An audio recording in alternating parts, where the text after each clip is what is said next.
Hi, this is Miss Huval. This is part 2 of the figurative language video.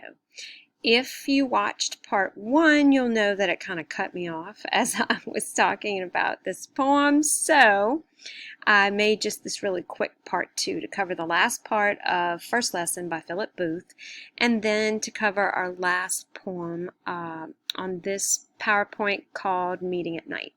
All right, so we were in the middle of talking about how the poet wants his daughter to behave in times of strife. And he wants her to rely on the lessons that he has taught her.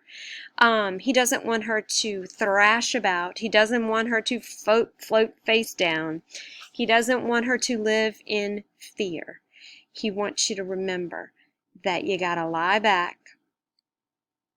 You got to let the sea hold you up. You've got to float on your back. In other words, you got to rely on the lessons that I've taught you. You've got to remain calm, and you've got to let the universe do its part. So, in this particular poem, I wanted you to take a look to see if you could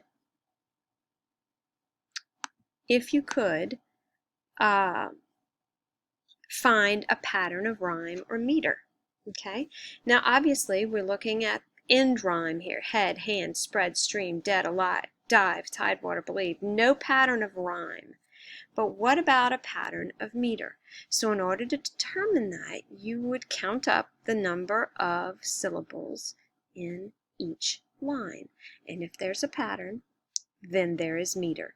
And that's as far as you need to go. If there are 10 syllables in every line, I would want you to check to see it and if it was iambic pentameter.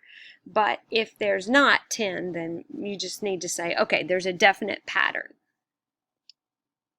So I'll let you count those up and figure that out.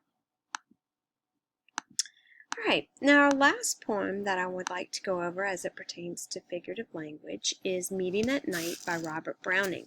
Now, Robert Browning is the husband of Elizabeth Barrett Browning, whose sonnet we read on the first day of class. How do I love thee? Let me count the ways.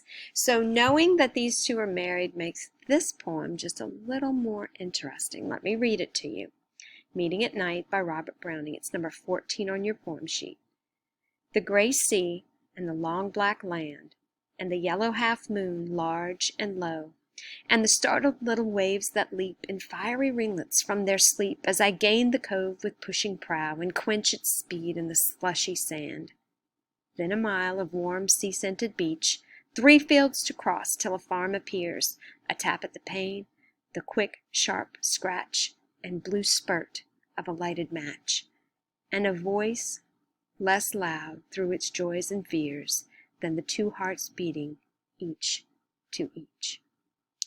All right, so this particular poem has all manner of figurative language. So alliteration is the repetition of a consonant sound, and in these first 2 lines you can see the L repeated over and over again. And the impact that alliteration has kind of depends on the consonant that's being repeated. Here we've got the L, so the long black land and the yellow half moon large and low. It gives it a soft feel.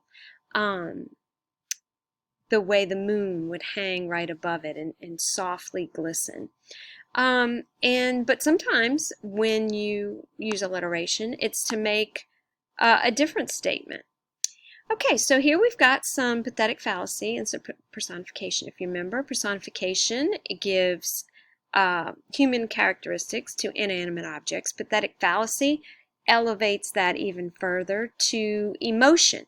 Okay, so here we've got waves that are sleeping and leaping, and they're startled, so they have that emotion of being startled. Another aspect of this poem that's prominent is the sensory imagery. Usually when we think of imagery, we think of a picture in our mind, but this is multi-sensory here. We've got slushy sand, which appeals to our sense of touch. We've got sea-scented beach, our sense of smell, and here we've got the hearing, scratch and spurt, a little onomatopoeia there, which adds to our sensory imagery. So this poem is packed with figurative language, but the question is, what is this poem doing? All right, it's telling a story. All right, it's telling a story of a man who is in a boat going through the water at night. He ends up on the beach in his boat, crosses a mile of beach, then crosses 3 fields. And why does he go on this journey? Well, to be with the one he loves. So he taps at the window pane. She comes in, lights the match, lights the candle, answers the door, and the last 2 lines give it away for us. There's a voice less loud through its joys and fears than the 2 hearts beating each to each. So he goes on this journey to be with the one that he loves. So the intensive imagery that you've got here is used by Robert Browning to emphasize the journey to meet up with his love. Okay? We definitely have a rhyme scheme. We've got land, low, leap, sleep, prow, and sand. So land and sand are supposed to rhyme. Low and prow are supposed to rhyme, which is an imperfect or slant rhyme. And of course, leap and sleep are supposed to rhyme. And this stanza bears that out also. Ignore this little space right here. Sorry about that. Alrighty. So we've got that rhyme scheme, and you could very easily count up the number of syllables in each line and determine whether or not any meter is present. The gray sea and the long black land, 8. And the yellow half moon large and low, 9. And the startled little waves that leap, 9. In fiery ringlets from their sleep, 8. As I gain the cove with pushing prow, 9.